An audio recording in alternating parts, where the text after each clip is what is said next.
चंदन जी जैसा जकरा के पति देव में हम दे जा तू कॉल एकरा बाद एगो लाइन हम को हम तब गाना शुरू करियो कहो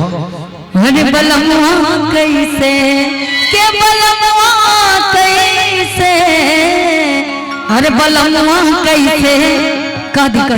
बोली बोली पूरा बोली लाइन के बलमुआ कैसे थे जब रे छोटी नदी तो हम धनिया कैसे ते जाओ रे हमर रानिया हमार जिया चंदन जी के हमार जिया डोले ए चंदन जी के हमार जिया अरे डोले चंदन जी सजनवा कैसे अरे तहरा के कैसे जब चंदन जी तहरा के कैसे जब बाबा जी हल्दी गवा से हो रहमते जवा बाबा जी हल्दी गवा से हो रहमते जवा बलमुआ कैसे सजनवा कैसे छोटी नदी बलमुआ कैसे जब रे छोटी नदी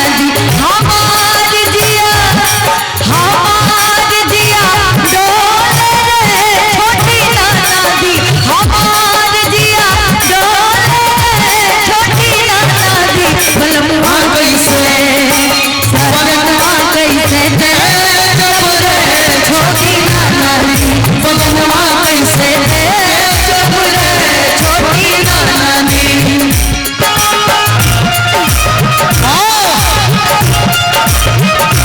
चिट्ठी आती है पूछे जाती है कि घर कब आओगे लिखो कब आओगे ये तुमने घर सोना सोना है हो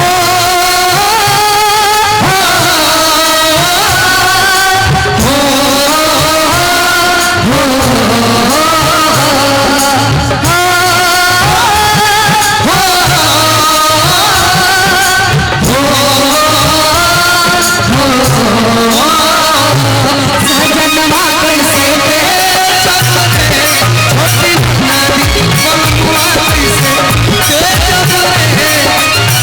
इसी को शारदा सिन्हा जी ने सेम गाया लेकिन कल्पना जी ने गाया है निरहुआ हिंदुस्तानी में और उसमें गाया है टीका बाटी कुलिया झुमका पहलिया सगरो सिंगार भूरा गगन सुहागिन के दिल के पिरतिया पियावा के प्यार का पूरा खजनवा सब तेरे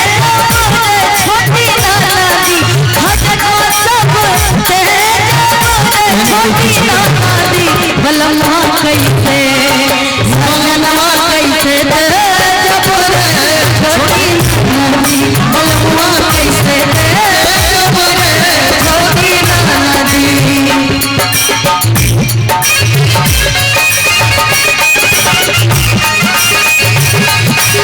जवाब दिया वाह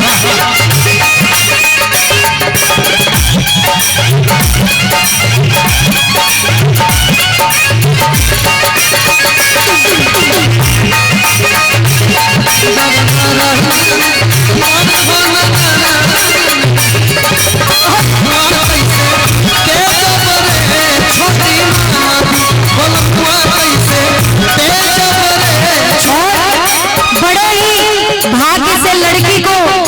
एक अच्छा घर परिवार मिलता है क्या घर बादनी मननी का ससुरवा भाग्य से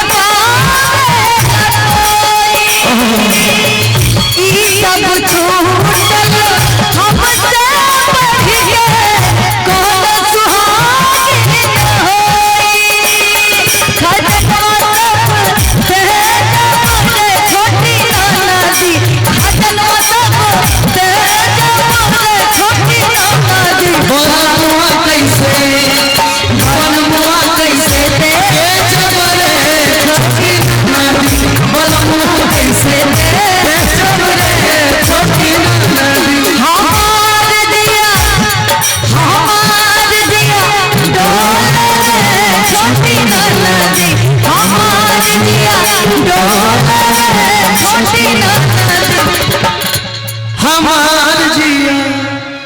हमारी डोले रे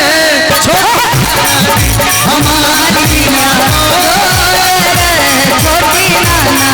सजनवा कैसे थे जब रे छोटी नाना सजनवा कैसे थे जब रे छोटी नाना। चंदन जी को गाना के बड़ा देर से हमारे फरमाइश आवत।